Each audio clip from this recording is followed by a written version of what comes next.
Hello everyone, welcome back to Fatima physics. आज के इस वीडियो में हम लोग बात करने वाले हैं वेक्टर के ऊपर, एडिशन ऑफ टू वेक्टर्स। हम कैसे दो वेक्टर्स को जोड़ते हैं। तो जब बात करते हैं एडिशन ऑफ टू वेक्टर्स का, तो दो वेक्टर्स को जोड़ने का हमारे पास दो मेथड पॉसिबल है। कितना मेथड पॉसिबल है? दो मेथड। फर्स्ट है हमारा कौन सा? Triangle law of vector addition. कौन है पहला अपना? Triangle law of vector addition. Triangle law of vector addition. और नेक्स्ट है हमारे पास parallelogram law of vector addition.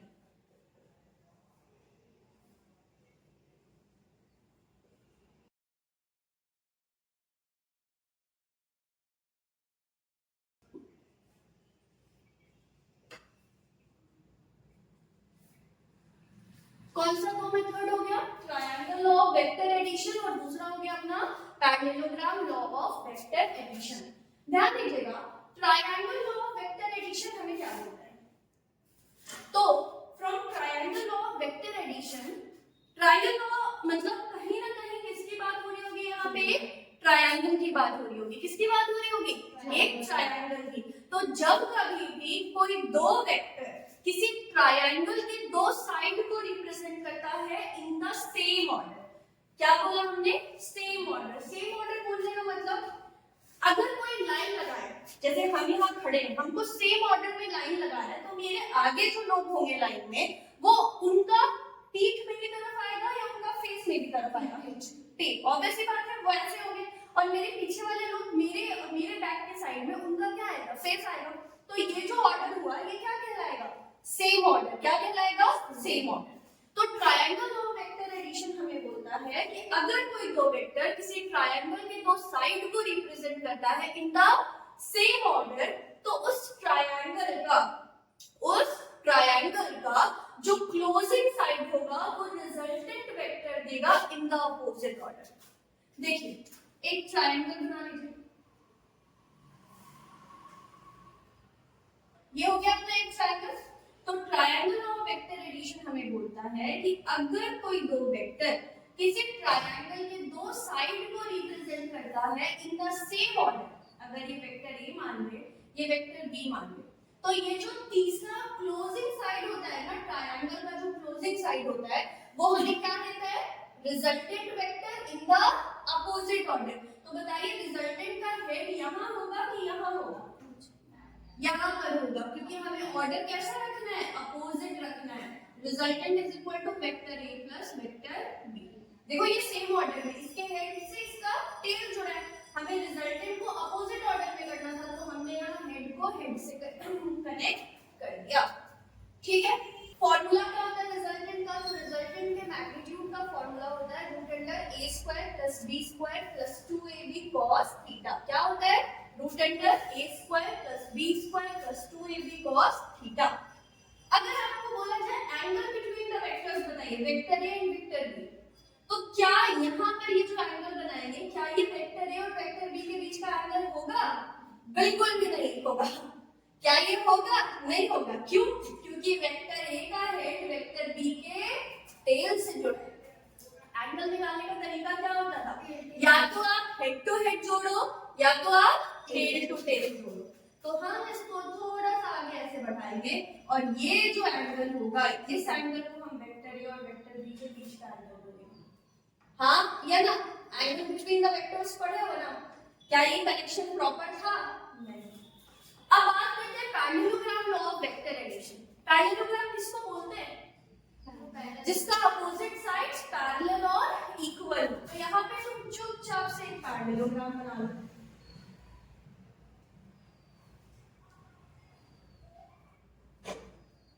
ठीक है। तो बोला गया कि अगर कोई दो वेक्टर किसी पैरेललोग्राम के दो एडजेसेंट साइड्स को रिप्रेजेंट करे। एडजेसेंट बोलने का मतलब क्या हो गया? अगल बगल वाला साइड, है ना? अगर कोई दो वेक्टर किसी पैरेललोग्राम के दो एडजेसेंट साइड्स को रिप्रेजेंट करे starting from the common point, देखो ये दोनों यहां से स्टार्ट हो रहा है। अगर ये वेक्टर ए ले ले, ये वेक्टर बी ले, तो इन दोनों के बीच में एंगल क्या है? एंगल बिटवीन द वेक्टर्स होगा। हाँ या ना? होगा, क्योंकि ये ए और बी कैसा जुड़ा हुआ है, टेल टू टेल जुड़ा हुआ है, तो ये थीटा वेक्टर ए और वेक्टर बी के बीच का एंगल होगा। तो ये जो डायगोनल जाएगा, ये डायगोनल हमें क्या देगा बताओ जल्दी। ये जो कॉमन पॉइंट से जो डायगोनल निकलेगा ना, ये डायगोनल हमें देगा रिजल्टेंट वेक्टर। क्या देगा?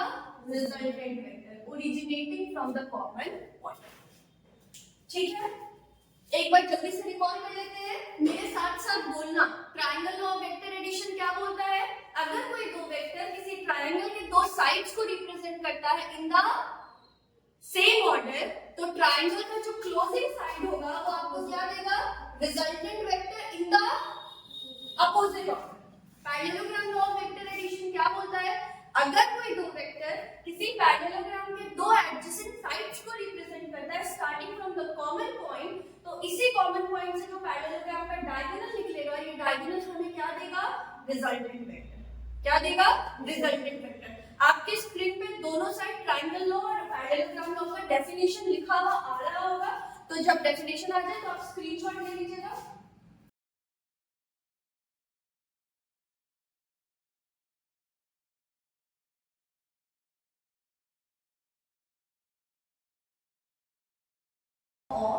सबसे पहले हम लोग बात कर लेते हैं triangle law of vector addition का।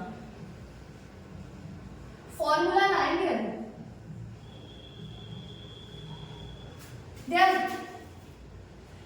यहां पे सबसे पहले बना लेते हैं, ये हो गया हमारा एक वेक्टर, इसको मान लेंगे वेक्टर ए, इसका मैग्नीट्यूड ले लीजिएगा ए। ठीक है, यहाँ पे ये अपना दूसरा वेक्टर हो गया वेक्टर बी, इसके मैग्नीट्यूड को आप ले लीजिएगा स्मॉल बी। ठीक, तो ये जो क्लोजिंग साइड होगा ये हमें क्या देगा? Resultant vector. क्या देगा? रिजल्टेंट वेक्टर अपोजिट ऑर्डर में। क्लियर है ये? तो ये हो जाएगा आपका रिजल्टेंट वेक्टर जो बराबर होगा किसके? Vector A plus vector B के। Vector A plus vector B के। ठीक है, चलो अब सुनो, जितनी छोटी छोटी बारीकी पहले करते आए हैं उन सब का अभी काम होगा। यहां से इस वेक्टर ए वाला जो लाइन है हमारा, इसको हम थोड़ा एक्सटेंड करेंगे।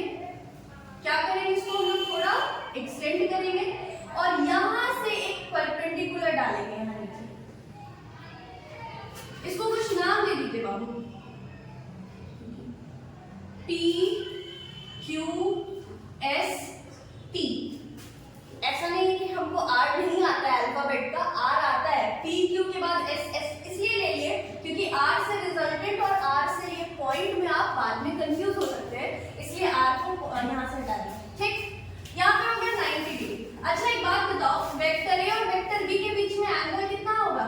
यहाँ पे ये जो थीटा एंगल बनेगा वही किसके बीच का एंगल होगा? वेक्टर ए और वेक्टर बी के बीच।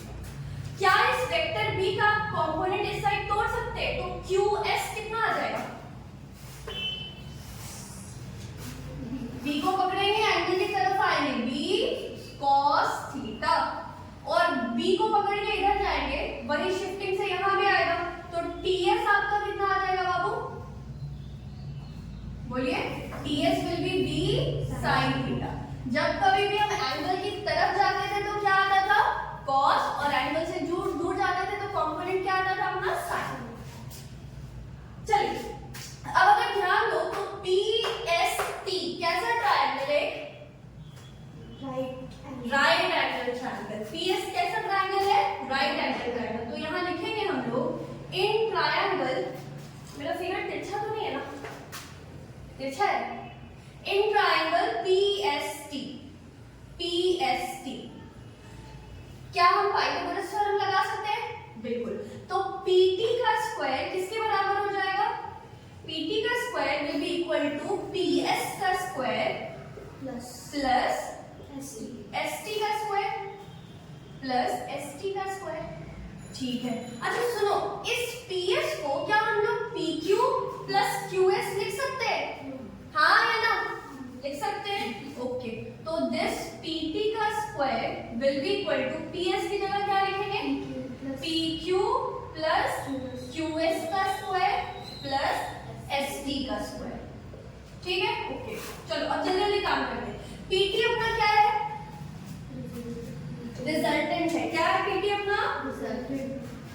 रिजल्टेंट है। लेकिन पता है क्या, अभी जो हम फॉर्मूला लेके आ रहे हैं, इस फॉर्मूले से हमारा रिजल्टेंट का सिर्फ और सिर्फ मैग्नीट्यूड निकलेगा, डायरेक्शन का अलग फॉर्मूला होगा, बताते हैं। तो पीटी की जगह क्या लिख देंगे हम लोग, आर स्क्वायर पीक्यू, पीक्यू किसके बराबर होगा, ए, क्यू एस किसके बराबर होगा, B cos theta, plus S T किसके बराबर होगा, बी साइन थीटा, और इसका स्क्वायर। अच्छा सुनो, क्या यहाँ a प्लस बी का होल स्क्वायर का फॉर्मूला है, b की जगह पे b cos थीटा है और a की जगह पे a ही है, तो a प्लस b का होल स्क्वायर फॉर्मूला क्या होता है, a square plus b square plus 2ab।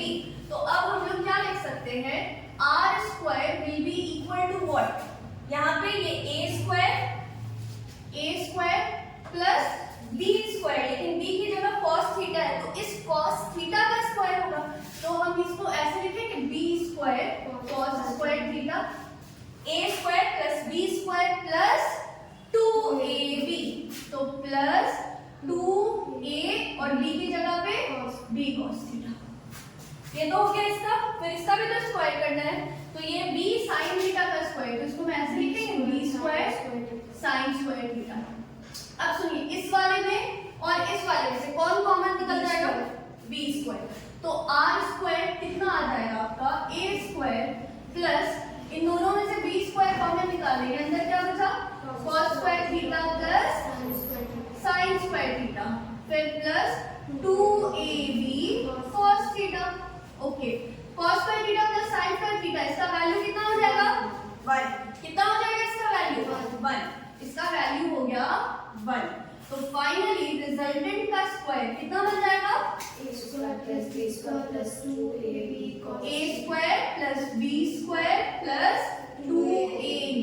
cos theta.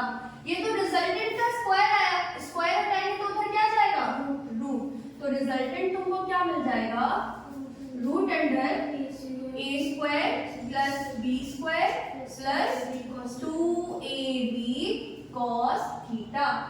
बच्चे, इससे रिजल्टेंट वेक्टर निकला या रिजल्टेंट वेक्टर का सिर्फ और सिर्फ मैग्नीट्यूड निकला, इससे रिजल्टेंट वेक्टर का सिर्फ और सिर्फ मैग्नीट्यूड निकला। वेक्टर निकलने के लिए हमको क्या चाहिए, मैग्नीट्यूड के साथ साथ डायरेक्शन भी चाहिए। वेक्टर के लिए हमें क्या चाहिए, मैग्नीट्यूड के साथ साथ डायरेक्शन भी। तो दो वेक्टर के बीच में अगर थीटा, थीटा क्या है, किसके बीच का एंगल है, थीटा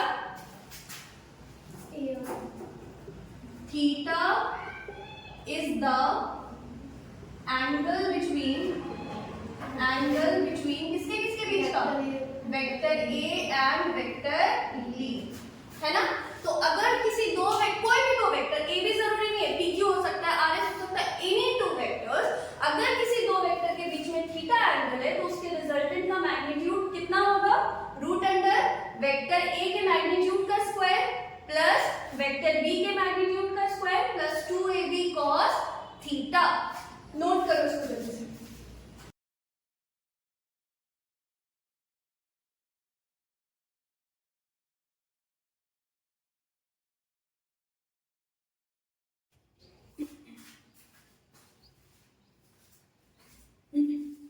चलिए, तो अब बात करते हैं हम लोग डायरेक्शन के ऊपर। मैग्नीट्यूड हमने निकाल लिया रिजल्टेंट वेक्टर का, बात करते हैं डायरेक्शन के ऊपर। तो हमने यहाँ पे अल्फा एंगल ले लिया, किसके किसके बीच में, वेक्टर a और रिजल्टेंट वेक्टर के बीच में एंगल क्या ले लिया, अल्फा। तो अगर आप ध्यान दो, इन ट्रायंगल PST, ये क्या है, राइट एंगल ट्रायंगल, क्या है, राइट एंगल ट्रायंगल। एंगल के सामने वाला क्या होता है, परपेंडिकुलर, एंगल और 90 डिग्री के साथ में जो साइड होता है उसको हम क्या बोलते हैं, बेस। तो परपेंडिकुलर और बेस का कौन सा ट्रिग्नोमेट्रिक रेशियो रिलेशन देता है, tan थीटा।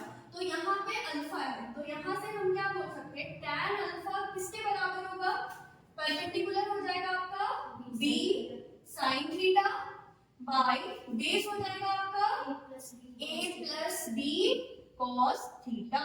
तो ये है आपका एंगल निकालने का तरीका, क्या है ये, एंगल निकालने का प्रोसेस। या नहीं तो हम और क्या कर सकते हैं, अगर हमको सिर्फ अल्फा चाहिए तो अल्फा को अपन क्या बोलेंगे, tan inverse b sin theta by a plus b cos theta, b sin theta by a plus b cos theta।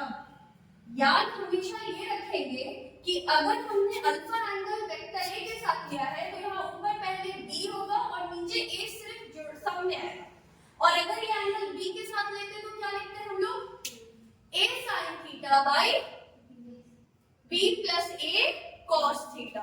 Clear है? तो यहाँ से हम डायरेक्शन निकालेंगे और यहाँ से हम रिजल्टेंट वेक्टर का मैग्नीट्यूड निकालेंगे, है ना।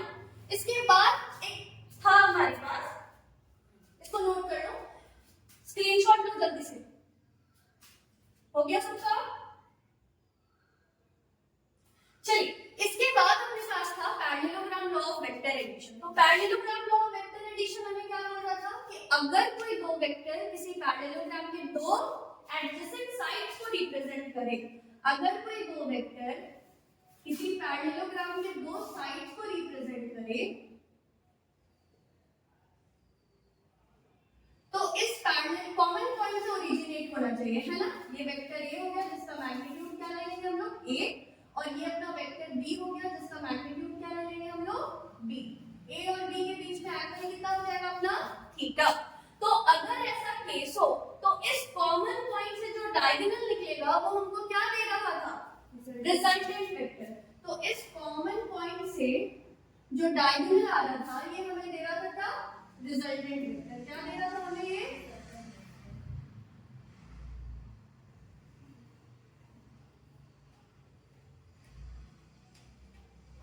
ये था आपका रिजल्टेंट वेक्टर जो किसके बराबर था, vector a plus vector b।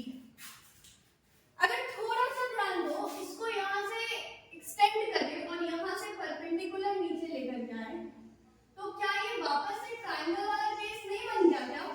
ये वेक्टर b है तो वेक्टर शिफ्टिंग से ये भी क्या होगा, वेक्टर b ही होगा, ये भी वेक्टर b ही होगा और इसका मैग्नीट्यूड क्या होगा, b। ये अच्छा एंगल थीटा है तो ये वाला एंगल भी क्या होगा, थीटा।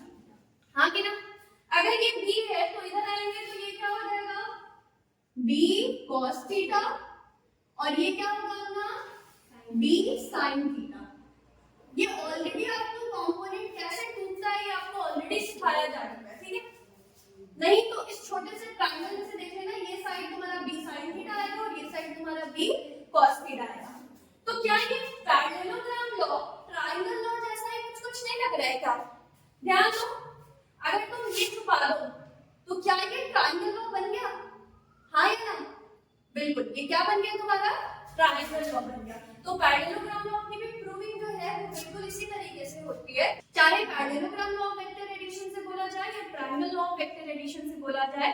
वेक्टर एडिशन अगर हम करेंगे तो रिजल्टेंट का मैग्नीट्यूड कितना आता है, जल्दी बोलना, root under a square plus b square plus 2ab cos theta, जिसमें से थीटा क्या था, थीटा वेक्टर a और वेक्टर b के बीच का एंगल था, और रिजल्टेंट का डायरेक्शन कैसे निकलता था, tan alpha is equal to b sin theta by a plus b cos theta.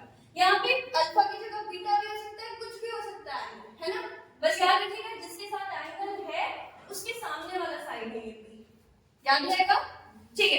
तो अगर वीडियो पसंद आया हो, हेल्पफुल रहा हो तो क्या करना है, लाइक शेयर कमेंट और सब्सक्राइब, ठीक है। नेक्स्ट वीडियो हो सके तो वेक्टर का क्वेश्चन वाला करेंगे, लेकिन आप लोग वेक्टर एडिशन का क्वेश्चन सब बना सकते हैं, ठीक है। Bye bye.